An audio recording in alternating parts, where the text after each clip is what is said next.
Hello नमस्कार। Vedang maths academy के YouTube channel पर आपका हार्दिक स्वागत है। तो देखिए, अपन बात कर रहे थे प्रोबेबिलिटी और स्टैटिस्टिक्स के टॉपिक में से आए हुए प्रश्नों की। इन प्रश्नों में से अपन कुछ प्रश्न हल कर चुके हैं। इनके अलावा जो बचे क्वेश्चन है वो अपन देखते हैं। देखिए, पहला प्रश्न है यहाँ पे कि n परीक्षणों का माध्य क्या है? x बार है। यानी कि अपने को बोला हुआ है कि n प्रेक्षणों का माध्य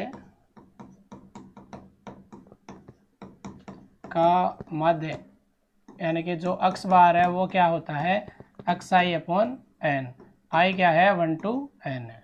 ये है, ठीक है। आगे बोला हुआ है कि यदि प्रेक्षण जो प्रथम प्रेक्षण है उस प्रथम प्रेक्षण में 1, द्वितीय में 2 और तृतीय में 3 और इसी प्रकार बढ़ाया जाता है तो नए माध्य किसके बराबर होगा? जो नया माध्य आएगा वो किसके बराबर होगा? तो देखिए, अपन क्या करते हैं कि जो समेशन ऑफ xi है वो निकाल लेते हैं यहाँ से, ठीक है। वो क्या निकाल लेंगे? वो क्या आ जाएगा अपने पास में? n ऑफ x बार, ठीक है। अब ये बोल रहा है, ये अपने पास क्या आ रहा है कि n प्रेक्षण है, इन n प्रेक्षणों का सम आ रहा है। ये क्या बोल रहा है कि इन n प्रेक्षण जो है, इन n प्रेक्षणों के अंदर जो प्रथम है, प्रथम में 1, द्वितीय में 2, तृतीय में 3, इस हिसाब से एक एक नंबर बढ़ाया जा रहा है। n प्रेक्षणों का जो योग है वो योग क्या है? वो है समेशन ऑफ xi। इसमें अपन क्या कर रहे हैं? समेशन ऑफ xi में पहले में 1 जोड़ दिया, दूसरे में 2 बढ़ा दिया, तीसरे में 3 बढ़ा दिया। इसी हिसाब से nवें प्रेक्षण में अपन ने n बढ़ा दिया। ये हो गया। तो ये पूरा का पूरा नया योग जो है, नया योग है, वो नया योग क्या हो गया अपने पास में? इस हिसाब से हो गया। अब क्या करते हैं अपन? नया माध्य निकालना है तो अपन n का भाग दे देते हैं, इनमें भाग दे देंगे। भाग क्या हो जाएगा? समेशन ऑफ xi बट्टे n प्लस इनमें भी भाग लग जाएगा, 1 2 3 4 से लेके n तक बट्टे में n। समेशन ऑफ xi बट्टे n है, इनमें क्या हो जाएगा? ये x बार हो जाता है, ठीक है।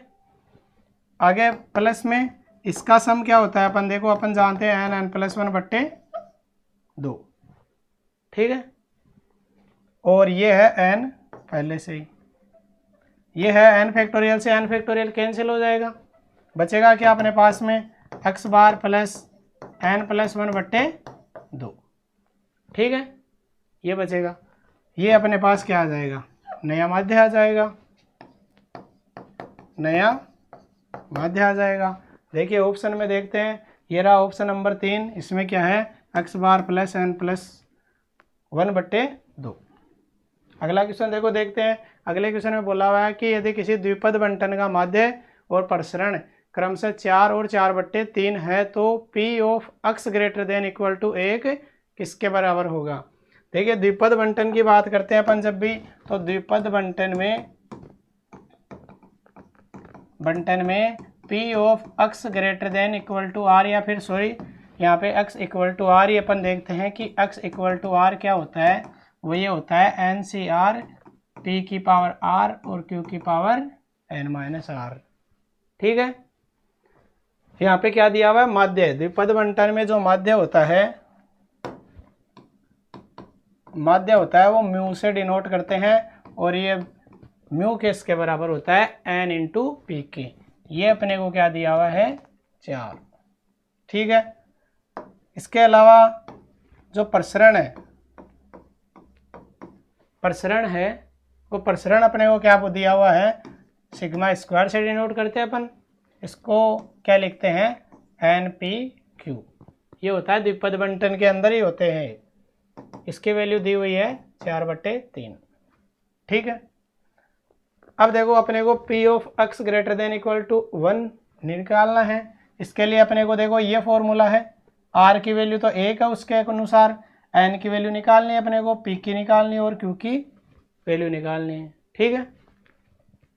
ये इसको अपन मान लेते हैं इक्वेशन नंबर 1, इसको मान लेते हैं इक्वेशन नंबर 2।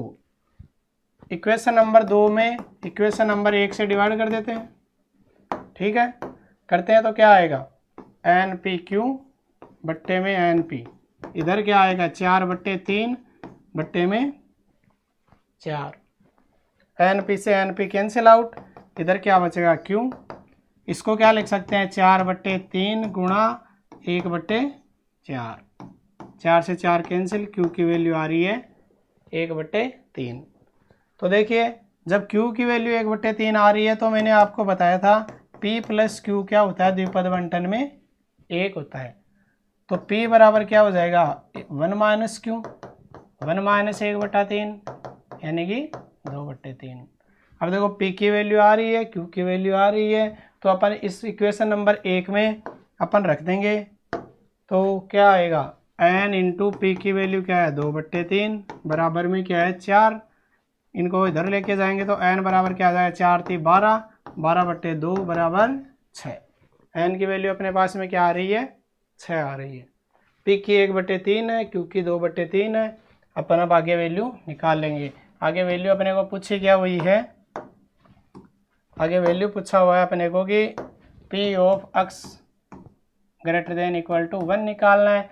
तो देखिए p of x greater than equal to 1 है, तो इसको अपन ऐसे लिख सकते हैं p of x 1 minus P of x equal to 0, यानी कि एक से बड़ी वैल्यू के लिए अपने को प्रायिकता पूछी हुई थी, तो अपन एक से छोटी वैल्यू के लिए निकाल सकते हैं। छोटी वैल्यू के लिए निकाल के एक में से घटा देंगे तो p of x greater than equal to 1 आ जाएगा, ठीक है। इसके लिए क्या होगा 1 माइनस एन सी 0, p की पावर 0, q की पावर n माइनस 0, यही होता है।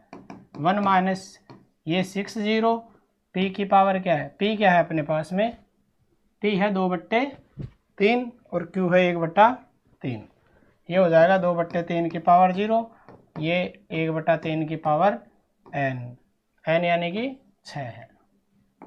1 माइनस n से 0 का मान 1 होता है, इसकी पावर 0, ये भी 1/3 की पावर 6 हो जाएगा।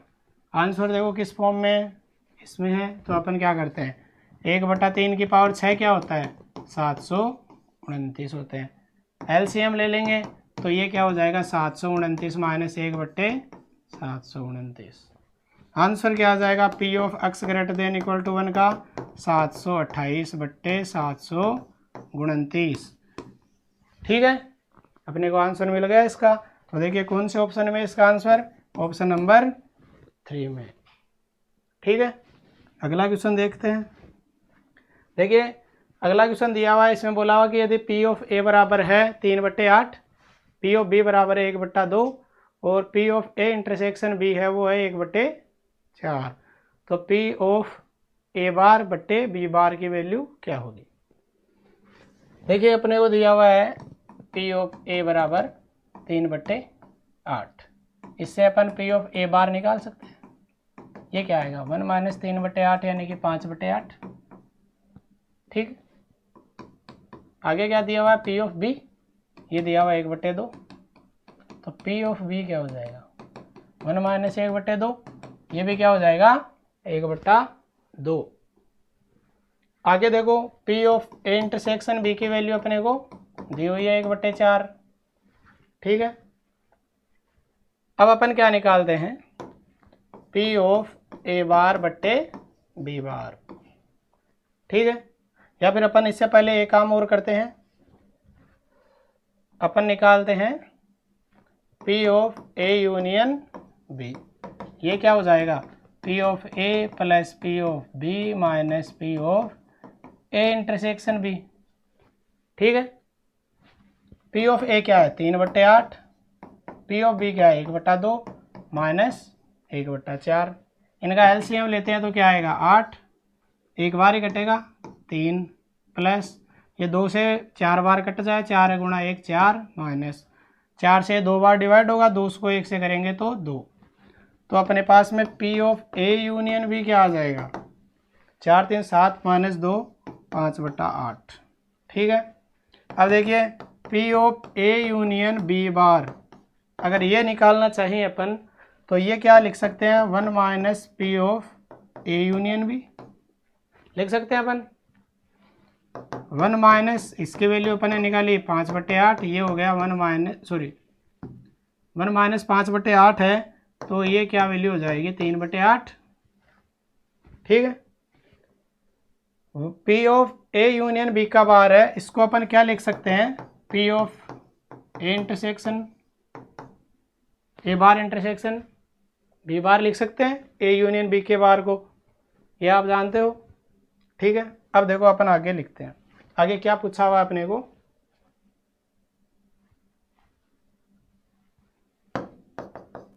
P ऑफ A बार बट्टे B बार, ये पूछा हुआ है। इसको क्या लिखते हैं अपन, P of A bar intersection B bar upon P of B बार, ये पूछा हुआ है।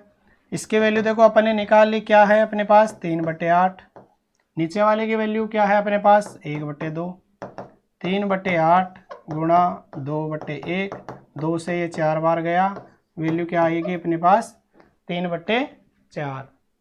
P ऑफ A बार बट्टे B आर की वैल्यू आ रही है 3/4, तो ये अपने पास आंसर हो जाएगा ऑप्शन 1। ठीक है, देखो अगला क्वेश्चन देखते हैं अपन।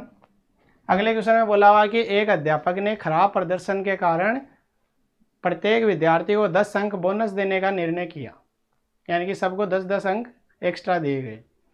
निम्न में से कौन सी सांख्यिकी माप बोनस अंक देने से के पश्चात भी परिवर्तित नहीं होगी, यानी कि मान लेते हैं कि XI विद्यार्थी थे, जहाँ पे X1 थे, X2 थे, XN विद्यार्थी थे, सबको क्या दिया गया 10-10 अंक बोनस दिए गए, यानी कि सब में अपने पास क्या हो गए, सबके पास 10-10 मार्क्स जोड़ दिए गए, XN + 10 ये जोड़ दिए गए।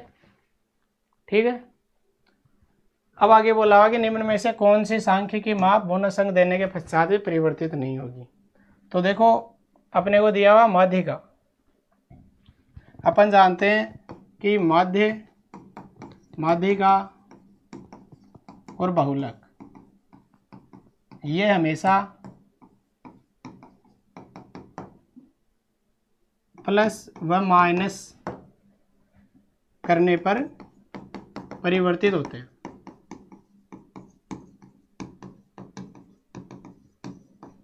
यानी कि किसी अगर सभी मद में जब भी कोई बंटन होता है, या फिर ये जैसे कि अध्यापक ने खराब प्रदर्शन जो विद्यार्थियों को अंकों का वाला बंटन था, यदि प्रत्येक विद्यार्थी को 10 अंक दिए गए, तो ये जो बंटन है या फिर इसके अलावा कोई भी बंटन हो जिसमें या तो प्रत्येक मद में जोड़ा जाए किसी संख्या x को, या फिर प्रत्येक मद में से किसी संख्या y को घटाते हैं, यानी कि प्लस और माइनस करते हैं, तो माध्य माध्यिका और बहुलक में हमेशा परिवर्तन आता है। वो किस हिसाब से आते हैं, जोड़ते हैं तो अलग तरीके से आता है और घटाते हैं तो वो उसके संगत ही माध्य माध्यिका और बहुलक में परिवर्तन होता है।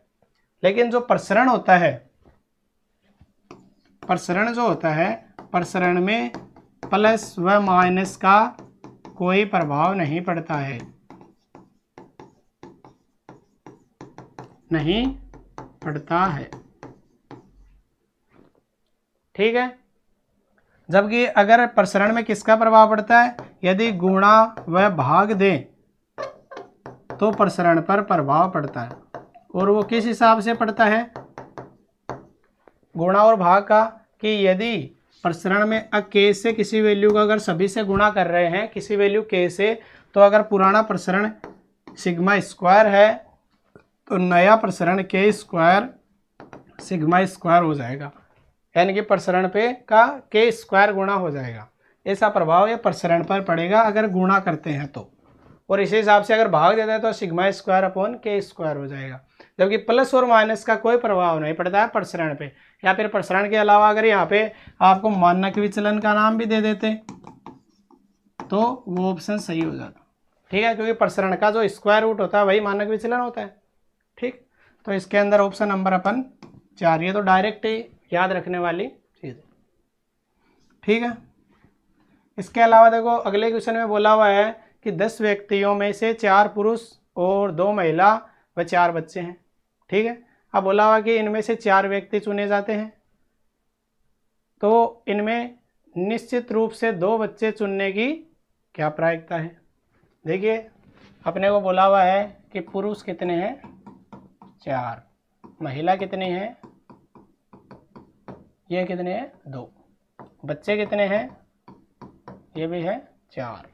ठीक है, अब अपने को बोला हुआ है कि कुल व्यक्ति 4 चुनने हैं, जिनमें से बच्चे 2 तो 2 होने चाहिए, निश्चित रूप से केवल और केवल 2 ही होने चाहिए, ना तो 2 से ज़्यादा होने चाहिए ना ही 2 से कम होने चाहिए। ठीक है, अब देखो अपने पास संभावनाएं कौन कौन सी हो जाती है इस हिसाब से।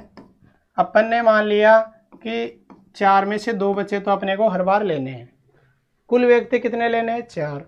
अब बाकी जो 2 बच रहे हैं वो 2 इनमें से ले सकते हैं, पुरुष और महिला में से। तो मैंने क्या किया, एक बार तो 2 के 2 पुरुष ले लिए, 4 में से 2 यानी कि 4C2 से। महिला क्या किया, महिला 2 से 0 कर दिया। ठीक है, अगली बार क्या किया मैंने, ये तो 2 बच्चे लेने हैं 4 में से, ले लिए। अगली बार क्या किया मैंने, पुरुष जो थे, पुरुष में से तो एक भी पुरुष नहीं लिया, और महिला क्या किया, 2 महिला थी उनमें से 2 की 2 महिला ले ली। ठीक है, इसके अगली बार मैंने क्या किया, 4 में से 2 बच्चे तो लेने ही हैं, फिर मैंने क्या किया, 1 पुरुष ले लिया और 2 में से 1 महिला ले ली। ठीक है, इसके अलावा और कंडीशन अपने पास बनती नहीं है कि एक बार तो ये ले लो दोनों, एक बार दोनों महिला ले लो, और तीसरी बार एक एक ले लो। कुल तरीके कितने हैं अपने पास में, कुल व्यक्ति है 10, तो 10 में से अपने को व्यक्ति लेने हैं 4, कुल तरीके ये हो गए। इन सबको सोल्व करके जोड़ दो, 10C4 का भाग दे दो, अपने पास में प्रायिकता आ जाएगी जो पूछा है। 4C2 का मान क्या होता है, देखो अपन निकालते हैं। 4C2 को लिखते हैं अपन फैक्टोरियल 4 बट्टे फैक्टोरियल 2 इंटू फैक्टोरियल 2, 4 गुणा 3 गुणा फैक्टोरियल 2, ये फैक्टोरियल 2, ये फैक्टोरियल 2, एक कैंसिल आउट। फैक्टोरियल 2 का मान 2 ही होता है, 2 से ये 2 बार चला जाएगा, तो 2 गुणा 3 बराबर 6। और 4C1 का मान क्या होता है, 4 ही होता है NC1 का, और 4C0 का मान 1 होता है, यानी कि NC0 का मान हमेशा 1 ही होता है, यानी 4C0 1 हो जाएगा। 4C2 है 6, अगला भी है 6, NC0 का मान 1 हो गया, प्लस ये है 6, NC0 का 1 और 2C2 का मान 1 होता है, ये 6, 4C1 का मान 4, 2C1 का मान 2। 10C4 की वैल्यू भी निकालनी है अपने को, ये निकाल लेते हैं अपन।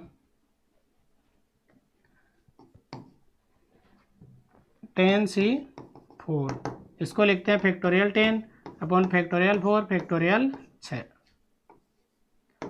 ये हो जाता है 10 गुणा 9 गुणा 8 गुणा 7 गुणा फैक्टोरियल 6, और इस 4 को खोले तो 4 गुणा 3 गुणा 2 गुणा 1, और ये फैक्टोरियल 6, 6 से 6 कैंसिल। ठीक है, 4 गुणा 2 8 होते हैं, ये 8 से 8 कैंसिल, 3 से ये 3 कैंसिल, 3 7 21 तोड़ 10 210, 21 10 210 हो जाते हैं, नीचे आ जाएगी वैल्यू 210। 6 6 36 प्लस 6 42, यानी कि इसको लिख सकते हैं 36 प्लस 6 प्लस ये क्या है 6 चौक 24 प्लस 24 इंटू 2 48 बट्टे 210। इनको जोड़ते हैं तो क्या आता है अपने पास, 36 और 6 42, 42 और 48 90 बट्टे 210। 0 से 0 कैंसिल, 3 से काटेंगे तो 3 3 9, 3 7 21, यानी कि वैल्यू प्रायिकता जो अपने को पूछी हुई है वो आ रही है 3/7। तो देखिए ऑप्शन नंबर 4 के अंदर है 3/7।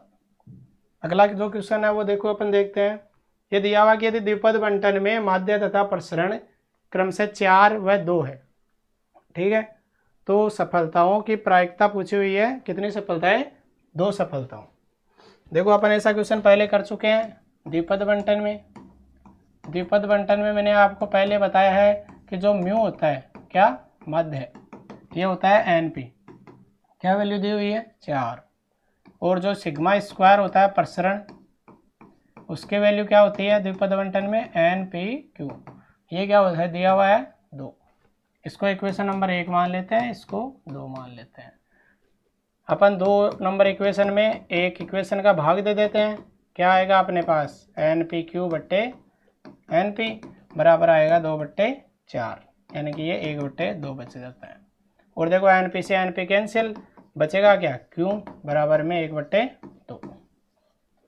अब Q बराबर क्या होता है 1 - P, यानी कि अपन इससे निकाल लेते हैं कि कि P प्लस क्यू बराबर 1, P प्लस क्यू बराबर 1 है। इससे अपन जब भी निकाल दे तो Q बराबर 1 माइनस पी, तो Q बराबर 1 माइनस पी, या फिर इसको लिख सकते हैं अपन P की वैल्यू निकालनी है, P बराबर 1 माइनस क्यू, 1 माइनस 1/2 ये आ जाएगा 1/2। P की वैल्यू भी 1/2, Q की वैल्यू भी 1/2। अब देखो n इंटू पी है अपने पास, ये रहा बराबर 4 है, P की वैल्यू 1/2, इससे n की क्या आ जाएगी, ये 2 इधर मल्टीप्लाई होगा तो n की वैल्यू आ जाएगी 8। P की वैल्यू 1/2, Q की वैल्यू 1/2। अपने को पूछा हुआ 2 सफलताओं की प्रायिकता। 2 सफलताओं की प्रायिकता का मतलब है P of x equal to 2। ठीक है, P of x equal to 2 क्या होता है, ये होता है NC2 P की पावर 2 Q की पावर n-2। ठीक है, मैंने फॉर्मूला आपको बताया था P of x equal to R कैसे देते हैं द्विपद बंटन में। n की वैल्यू क्या है 8, तो 8C2, P की वैल्यू 1/2 की पावर 2, और Q क्या है 1/2, 8 माइनस 2 की पावर 6। 8C2 को लिखते हैं अपन फैक्टोरियल 8, फैक्टोरियल 2 और फैक्टोरियल 6। 1/2 की पावर 2 है, 1/2 की पावर 6 है, तो ये 1/2 की पावर 8 हो जाता है। सोल्व करते हैं, इसको लिखते हैं 8 गुणा 7 गुणा फैक्टोरियल 6, और ये नीचे 2 और ये फैक्टोरियल 6, ये कैंसिल। 1/2 की पावर 8 क्या हो जाता है 1/256। ठीक है, 2 से ये जाएगा 4 बार, क्या बचेगा यहाँ पे अपने पास बचेगा 4 7 28/256। देखो ये ऑप्शन में दिया हुआ गया, या फिर इसको भी आप बाकी आप काट सकते हो, लेकिन यहाँ पे देखो 28/256 ही ऑप्शन में दिया हुआ है। बाकी इसको 2 से अपन काट भी सकते हैं, तो ये क्या आ जाएगा, या फिर 4 से भी काटा तो 14/128 आ जाता है, और काटोगे तो कितना आएगा 7/64 आ जाएगा। ठीक है, कोई सा भी ऑप्शन जो भी दिया हुआ हो इसके अनुसार ही अपन सही कर देंगे। अगला देखो क्वेश्चन दिया हुआ है, अगले क्वेश्चन में दिया हुआ कि एक बर्नौली बंटन में P व Q क्रमशः सफलता व असफलता की प्रायिकता को प्रदर्शित करते हैं, तो इस बंटन में माध्य व प्रसरण के मध्य क्या संबंध होगा। देखिए जो बर्नौली बंटन है, इस बर्नौली बंटन का ही एक पार्ट जो है वो द्विपद बंटन है। ठीक है, इसका ही पार्ट क्या है द्विपद बंटन।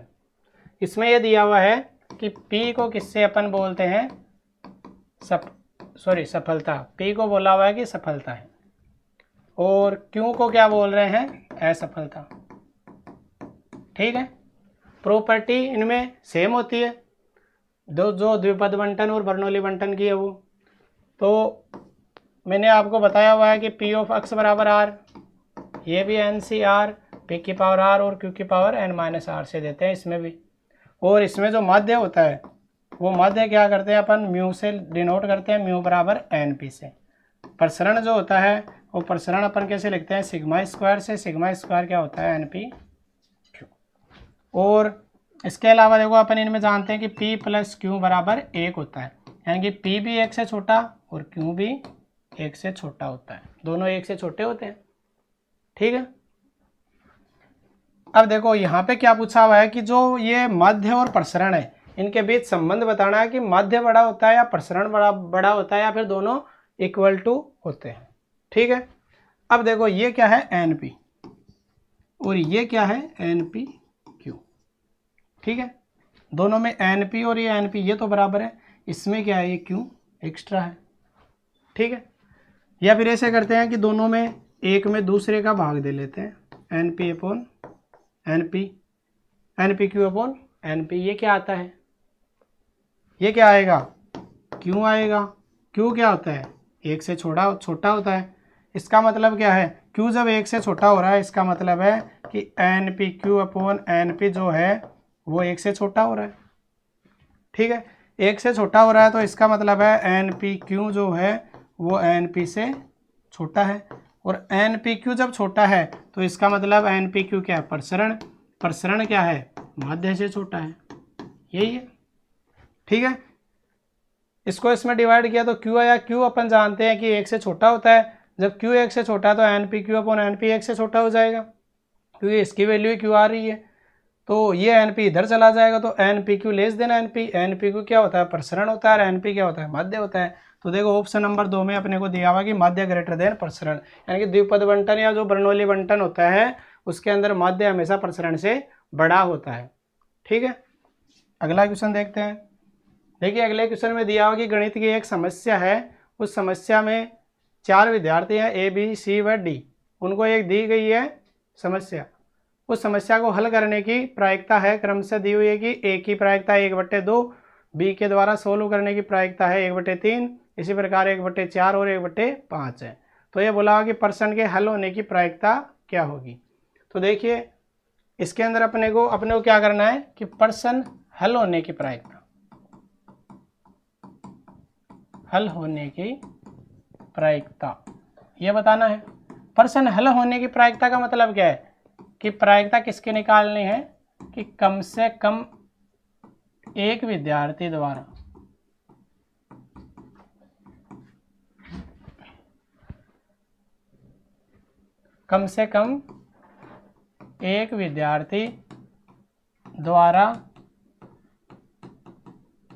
प्रश्न हल होना चाहिए।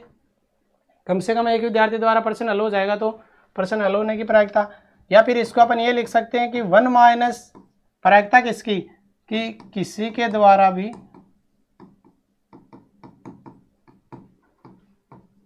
प्रश्न हल न होने की प्रायिकता।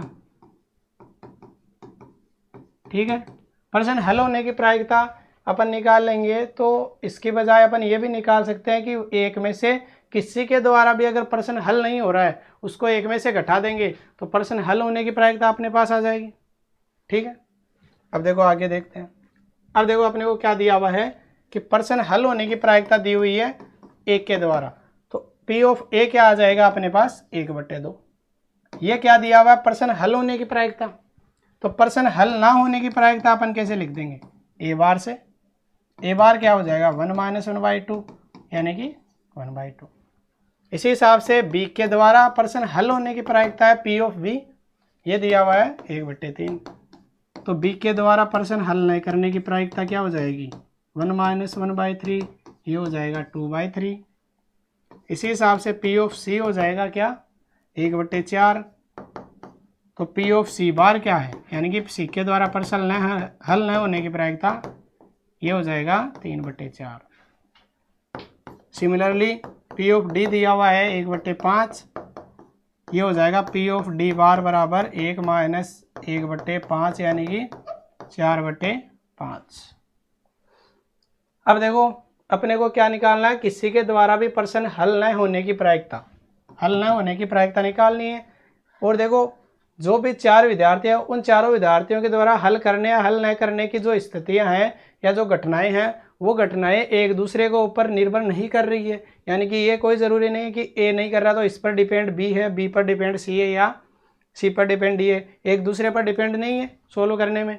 तो ये क्या है स्वतंत्र घटना है। तो जब भी अपन P of A intersection A bar intersection B bar intersection C bar intersection D bar निकालेंगे, यानी कि ये किसको डिनोट करता है, ये इसी को डिनोट करता है किसी के द्वारा भी प्रश्न हल न होने की प्रायिकता, क्योंकि बार के अंदर क्या है प्रश्न हल न होना।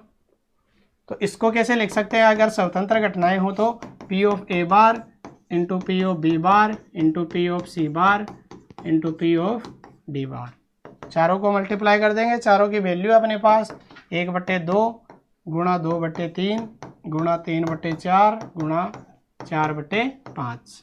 2 से 2 कैंसिल, 3 से 3 कैंसिल, 4 से 4 कैंसिल, 1/5 बच जाएगा। अब देखो अपने को क्या पूछा हुआ है कि प्रश्न हल होने की प्रायिकता, तो अपन देखो आगे निकाले हुए हैं पहले कि प्रश्न हल होने की प्रायिकता कैसे लिख सकते हैं 1 माइनस प्रश्न हल ना होने की प्रायिकता। तो इसको कैसे लिख देते हैं प्रश्न हल होने की प्रायिकता वो हो जाएगी 1 माइनस 1/5, ये हो जाएगा 4/5। देखिए 4/5 है ऑप्शन नंबर 4 में। ठीक है, अगला क्वेश्चन है। तो देखिए अपन ने यहाँ पे प्रायिकता और सांख्यिकी के टॉपिक में से आए हुए कुछ प्रश्न थे जो अपन ने हल कर लिए हैं। इसके अलावा आपको कोई क्वेरी हो तो आप टेलीग्राम चैनल जो है टेलीग्राम पर चैनल बनाया हुआ है हमारे वेदांग मैथ्स एकेडमी के नाम से, उस पर आप अपनी क्वेरी रख सकते हैं। धन्यवाद।